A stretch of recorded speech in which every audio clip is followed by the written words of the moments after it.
Once the work order is created, you can then create a service activity, or as you may know it, a ticket, which is an activity that needs to be done in order to complete the work required.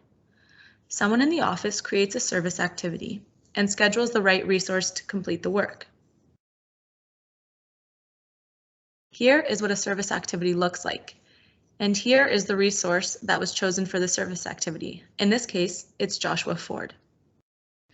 In the service activity, you can schedule time for the technician to perform the work, and you can see the time that was planned for the work as well as the actual time the work took, which the technician will log through his phone.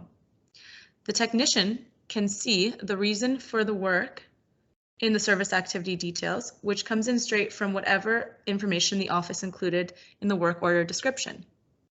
The technician can record on his phone the condition the equipment was found in, the work he performed, the material he used, and if he recommends any follow-up work to be done.